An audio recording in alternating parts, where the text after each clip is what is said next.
Tom Cheetham, we're back. We're back. We're back again for another round. Yeah.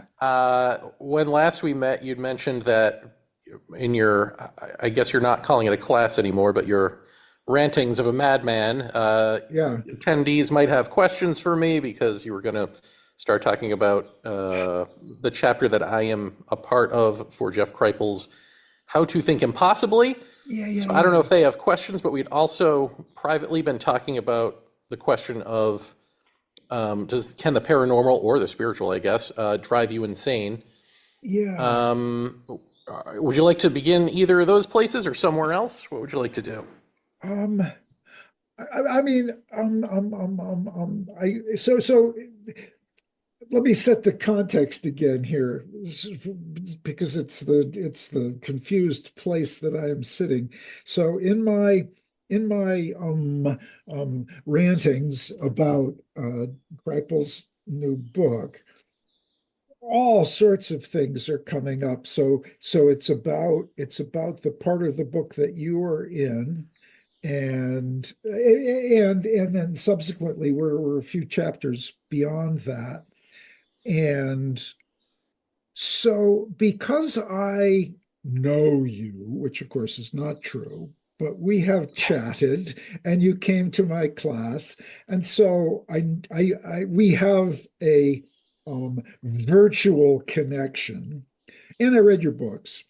Um, I I trust you. And that is to say, I know you're not bullshitting. I know you're not going to ask me for money. Um, I know Mm, that you I mean, you might, but that would be a separate issue. And so I know, insofar as it's ever possible to know another human being, even online, that I have reason to trust you. The only reason I read your books was because I had reason to trust you because I had met Jeffrey and I knew he was an honorable person, et cetera, et cetera, et cetera. What all that amounts to for me, which is a really live question for anybody coming to this kind of material from the outside, or really coming to any material from the outside, is who are your authority sources?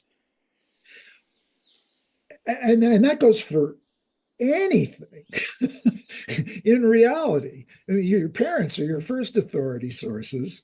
And then you grow up and realize that they're assholes, and you switch, and then maybe you go back to your parents eventually and say, well, they're not really assholes; they're just wrong about these things.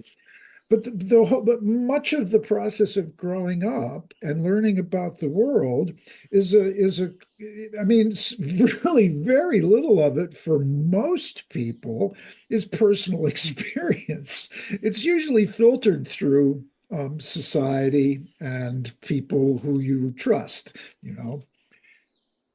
So here we are reading about your work from Jeffrey Kripal. And I trust Jeffrey for one set of reasons, because I know him personally, but more I trust him, and this is how I got into this in the first place, because gosh, look at all his good footnotes, and he's a scholar, and he's at a university, and he's spoken at Harvard, you know, so he's got this aura which works for me. It doesn't work for a lot of people, but it works for me because I'm familiar with that segment of society.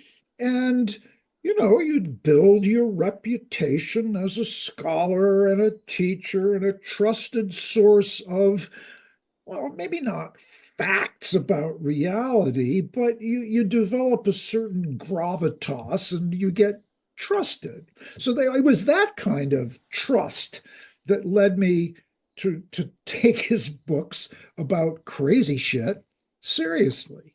I knew he came to it slowly, and I knew he had personal experience, and I knew people who knew him and said, no, he's the real deal. And so I read his books as if they weren't fiction, as if they were real. You're a different story, and this is the question I wanted then try to wonder about. Well, first of all, I read your stuff because Jeremy said, "Oh, Jeremy's my teacher. Jeremy's the real deal." And then I got some of your books and I started reading them and I thought, no, no, no, no, no, this is not, no. But okay, Jeff said this, he's the real deal. And then because of your style and your humor, and because Jeffrey trusted you, I persevered until such time as I got to a point in your book, I think it was urgency, and it's suddenly, oh my God. And something that you had said just really struck me. And so the take-home message is I trusted Jeffrey for academic and objective reasons, and I knew him personally. And I trusted you for very different reasons because it's not your footnotes and it's not your association with Oxford or. It's first of all, I was pointed to you by a guy whose opinions I trust. And then secondarily, oh, holy shit. And that's something that's I can't really explain except to my students. I say, something about Jeremy and his experience seems authentic and genuine to me, and I now trust him as a source. So this has been actually the last couple of weeks in the class. The conversation has been revolving, for me at least, a lot around how do we know, first of all, anything, and second of all, how do we know who to trust? And this is, it's true of physics. So I mean, you could do it in physics and biology and politics and anything. You do it in anything. But this is weird shit. and there's there is as yet no at least that I'm aware of, there's no hierarchy of trusted sources in the world of the anomalous, the impossible. There's just all this crazy shit out there, and nobody knows what's going on except a handful of people such as yourself who say, well, actually, I do. And that I will shut up, but let me see if I can make this really pointed. Then the problem of the moment for me, and I've solved it for myself, we can get to that, is if you make it particularly difficult by saying, well, there is no path, you just have to do it.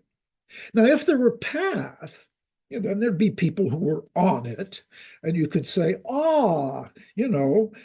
Nancy has been on my path. If you were a teacher, and you had a 7-step method, you could say, well, Nancy, you should talk to Nancy. She's seen half of the light because she's been doing this but you refuse to do that kind of thing. And so you just say, no, no, here's the deal. And you just it's just, yeah. And I find myself in this peculiar situation of believing you. I kind of just do. And it leaves me with nothing except everything. Let me finish where I'm going with this personally. I'll make my argument again, which is, but look, Jeremy, even if I think you've got the whole shtick and you're real, and that I want to have whatever it is that sounds like a thing for me, I don't think I'm prepared and able to be that receptive. And I may have found late in my life a, a, a way of becoming receptive.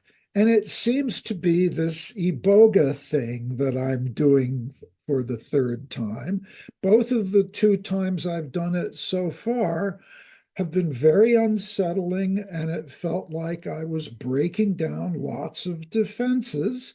I'm going to go again, see if more defenses break down, and I'm not expecting anything, but it seems like this is my version of doing something while hoping to become what Henri Corbin would call capable of God. So there, that's what I want to start by saying. Mm. Well, that's a small order. Thank you. Um, well, I would say, first of all, just so people are clear that what you're talking about is the so-called spiritual stuff as opposed to the paranormal UFO stuff. I'll take Um, either. If I go to Brazil and I start seeing UFOs, it'll be like, well, oh, yes, yes, this is good. right, but when you're talking about there is no path and all of that, Yeah, that's that's right. that's what we're talking about. So part one is you don't trust anyone. I mean, that's like to my mind, there's a paradoxical thing of I am speaking something and I have to speak it. And if there's something in there that sounds as though it transcends and includes what you've got, then find out for yourself, engage with it, because there is still the chance that I'm delusional or lying. Like, so you do have to be the scientist and find out for yourself.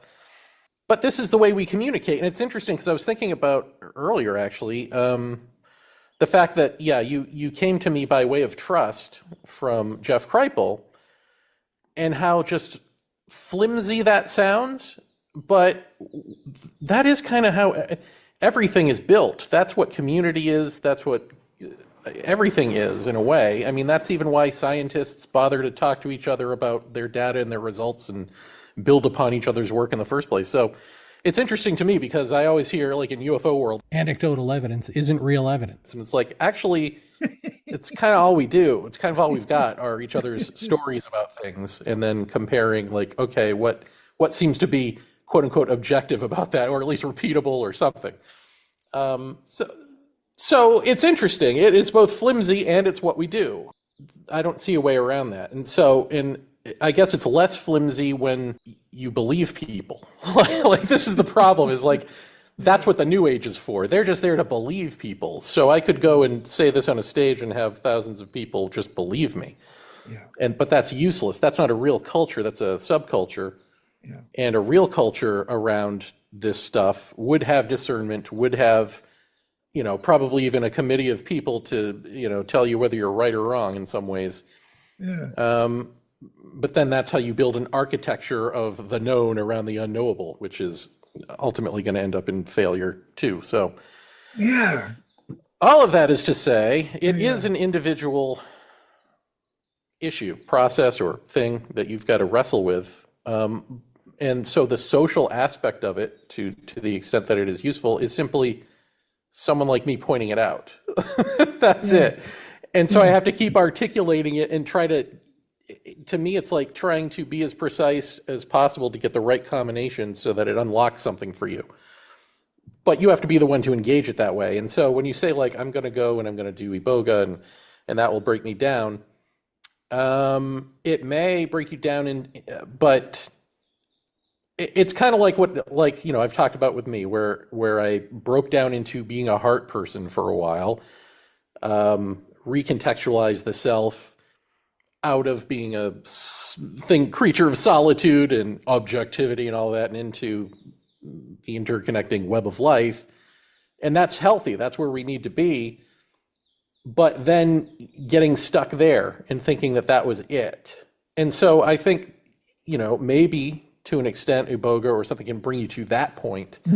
But then it's still up to you to see, oh, wait a minute, now I'm there. Now I'm still Tom doing this, being this person. And if nothingness is an all or nothing proposition, there is no gray area with you're all or nothing with nothing. Yeah. So that's the issue. And I think and this ties together with, actually, can this stuff drive you to madness? the paranormal or even the spiritual or whatever? Mm, mm, And the answer is, I always talk about how we fear the unknown or the unknowable. And really, what the fear is, like, that's the ultimate fear, the fear of death, the fear of annihilation, because what it is the ending of the known. That's what we fear. We are the known. We are knowledge, right? We are just projecting the past into the future. And to have something that cuts that off is the necessary step, but it's scary because that's all we know is us. And so when you go into the jungle and you do this stuff, iboga or ayahuasca or whatever it is, you're trying to control the unknowable. You've got to set in a setting that is pleasant for you. You're trying to have the most pleasant experience you can with people that you trust in a safe place. And there's a reason that the paranormal tends to be frightening as opposed to love and light. And it's because if it were love and light, you would believe it, and there would be no moment where you break out of the illusion. Yeah. If it's scary, there's a cognitive dissonance. There's a frightening thing that you're in it and you want to approach it, but you're scared of. It calls attention to its own. Like if it were truly demonic, let's put it this way: if there were a thing called demons, and they were being truly demonic, they would say that they were angels and they would be love and light. Yeah. They wouldn't go booga to booga to boo, because that would kind of blow their cover. But yeah. But with this stuff, it goes booga to boo because it wants to blow its cover, because you're creating the cover. It doesn't care what you call it. An authentic intelligence wants you to wake up. That's it. Doesn't want you to, but we don't want that, even when we do. And so we constantly are wrapping ourselves around this and trying to define it and trying to create a box for it that we can then approach. And I feel like psychedelics have become that. It's interesting because, especially with ayahuasca, I know that this is sort of tangential, but I can't remember the nation in the Amazon that first invented ayahuasca. But of course, when asked, famously when asked, how did you come up with this? They said, the plants told us. The plants told us how to make it.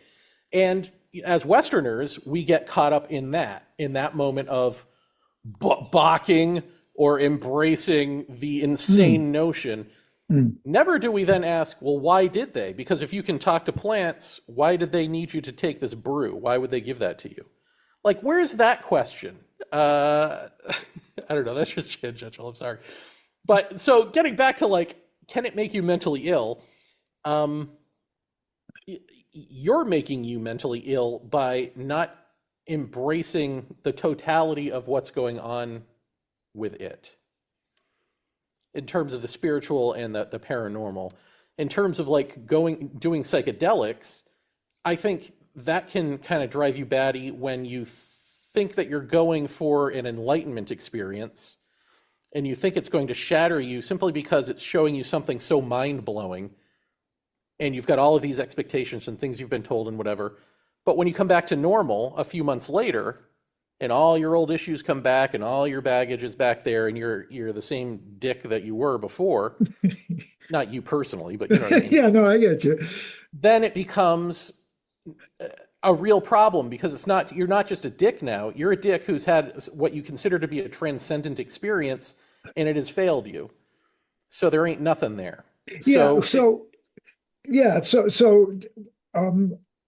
Lots of things, but the one that comes most immediate to me is that my expectations and my experiences with Iboga. What did I expect? I actually didn't well, sure, in the back of my mind, I knew that people had taken psychedelics, which I did psilocybin a few times before then. And like I said last time, I think I got the Grateful Dead posters, and that was it. It was just like nothing profound, which was very disappointing, because I know that people do claim to have had, and I took a lot, and then nothing happened. So I did it a few times. Nothing interesting ever happened. But I didn't have any particular expectations of Iboga, except except a general sense that it would be interesting and would be good for me. And it was miserable, and it was fairly awful. But what was most awful was that I discovered all these resistances that I had, because I mean they had feathers and bells and rattles, and it was very, shamanic and et cetera, et cetera. And it just reminded me of new agey, 60s stuff. And I thought, oh my God, I can't do this. And then as soon as it was all over, I realized I had a very nice moment of connection with the feminine, which is the best way I can put it, and immediately thought, well, I got to come back and do this again. And so I went back and did it again. Didn't really expect much, but I was very much hoping for some of the things to happen to me that had happened to other people that first time. Oh, they met, everybody got their own spiritual names, and I hadn't gotten a spiritual name. So I wasn't expecting any particular content, but I thought it might be nice, and it wasn't. It was 36 hours of fucking misery and darkness and blackness and vomiting and horror.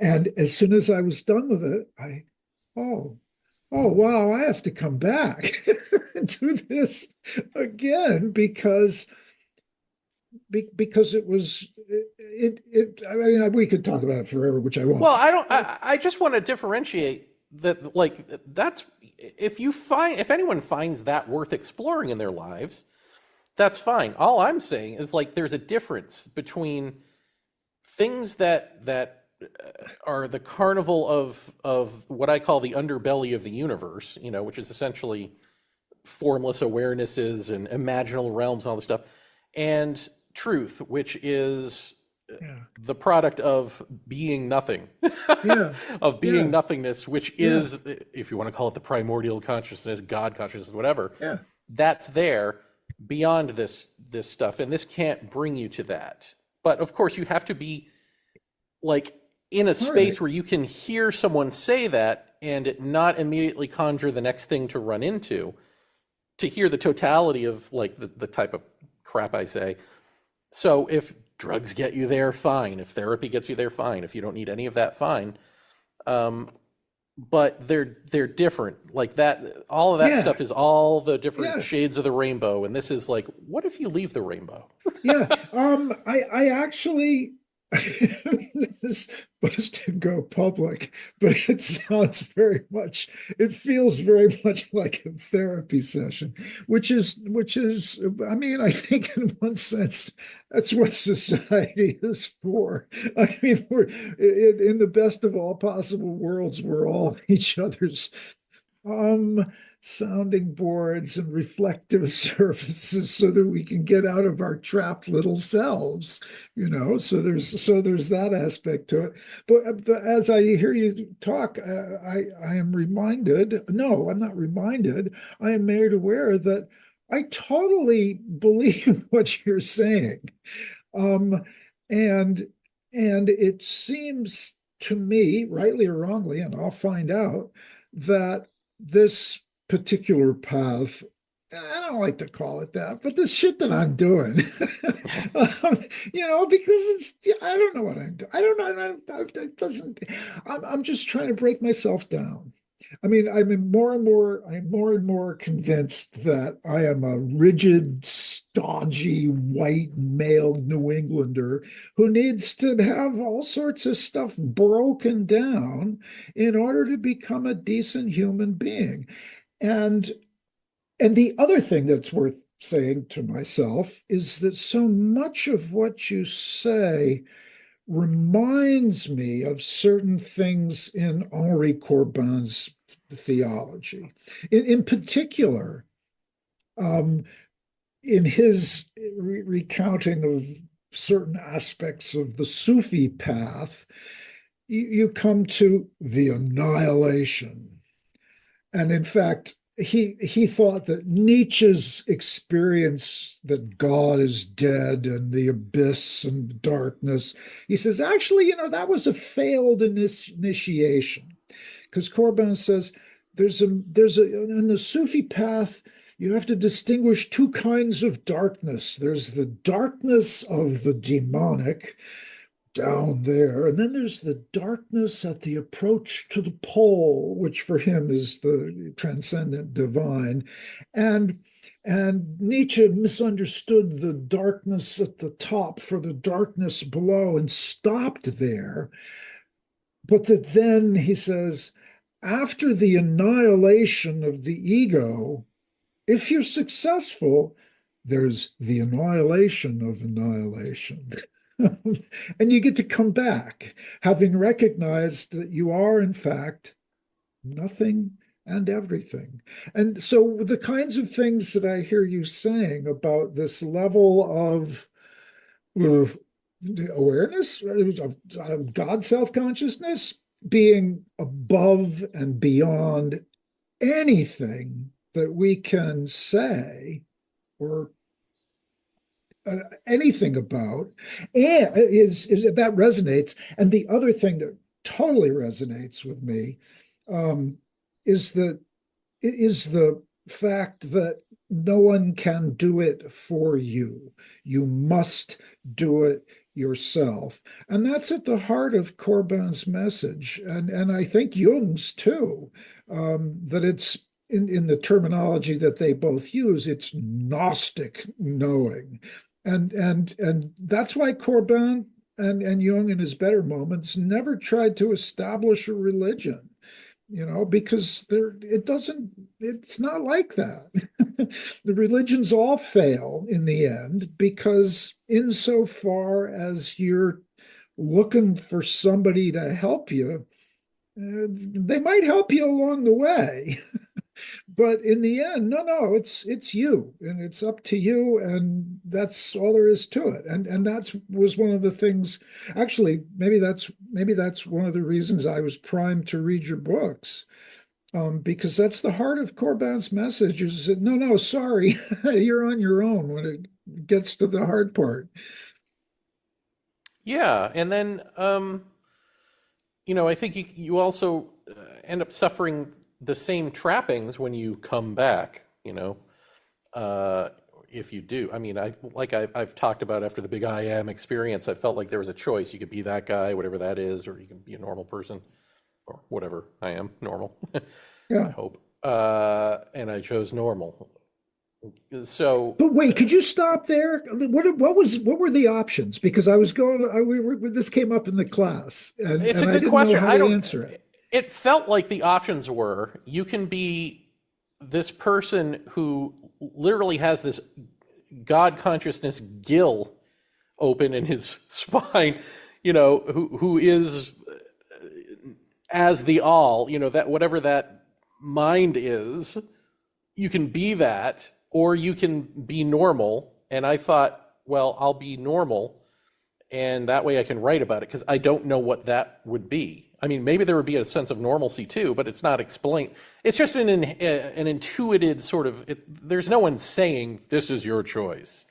It's like at that moment of coming back, you are that choice, or so it feels. Mm-hmm. And I've also said the caveat of like, maybe when you come back to time, you're coming back to choices, you're coming back to confusion in some sense. And so there's the illusion of a choice. Maybe it is an illusion, and there isn't one. I don't know, because how can you know unless you choose it? Yeah. But it felt like a choice. But I know that, so in coming back to quote unquote normalcy, when you come back to normalcy, you think like, well, I can't not know what I now know. I am that. We all are that, and I know it, and other people don't, and that's the problem. But the other problem that you don't know in that moment is like your baggage is like ghosts that haunt you and wants to come back, because you're back in time, you're back as you, and so you being you really means you being you, right? There comes the hypocrite. There comes I'm a psychological 2, but I'm a spiritual 10 sort of thing that Ken Wilber pointed out, that a lot of gurus, are in denial of, and spiritual people are in denial of. And I think that is, I think the universe, you, the person who seeks answers that are relatable and are them, the sort of narcissist thing, wants to wrap around these experiences as they happen and contextualize them. And so I think that is a problem for someone like me in a different way. It's almost like for you maybe, or for, someone who hasn't had this experience, maybe they're doing it. Like they're the ones who are, for instance, can't hear this because they're busy projecting onto me Buddhism or Zen or Christianity or something they've heard before. Hmm. And they're trying to bounce that off of, okay, Hmm. so once that's all done and that has no foothold and you can't contextualize and wrap that cocoon around it, the universe, I think, does that, tries to do that for you. And so I just have been thinking about this. I wasn't thinking about this when I wrote Urgency in this way, but all those instances of um, having visionary things that were Asian, or meeting people from that meditation cult. Uh, what is it, Falun Gong? Yeah. Who just happened to have their wisdom channeled from people from the moon. Who Yeah. are sort of winking and nudging at me in real life, and like handing me papers on a subway, all this sort of Yeah. clandestine movie shit Yeah. this B movie shit happens. And then on top of that, the visionary stuff that is Asian, and then the sense of like, if I were at all wealthy, I would have bought like a silk kimono or something. I would have been like the guy with the man bun, like Yeah. doing the character. Like so essentially what I'm saying is like, I think when you come back, if you come back to normal, because you no longer have the ability to project onto this because it's all been shattered, it's like the universe is like, okay, I'm going to try to stamp an Oh, man. archetype on you. You're going to Okay. become a stereotype, however that Yeah. works out. Yeah. You're going to Yeah. be a Yeah. stereotype. You're going to be an archetype. Yeah. And so it's doubly hard to see through all of that, because it's happening to you. Oh my gosh. And Yeah. so that's interesting. So the idea of like, can you go mad with it even after the fact? If it doesn't take, Mm. if you choose away from it, or if it doesn't fully blossom into the thing that needs to happen, I think madness can happen, or delusion at any Yeah. rate Yeah. can wrap itself around you, and now you think you're this. Do you You know, have this is super. I mean, gosh, I mean, okay, so the guess that I'm having right now is that you are like the, and I mean you, Jeremy Vaeni, the jerk, right? The human guy. You are exactly the person I needed to meet after having studied Henri Corbin all these years. In the sense that I don't want to that he was the founder of no religion. He was not. He didn't convert to Islam. He was a Christian, but in the broadest possible sense. He was ecumenical and multipolar, with an absolute emphasis on the individual, the necessity for each individual to make that transition to the transcendent on their own. And what would that look like?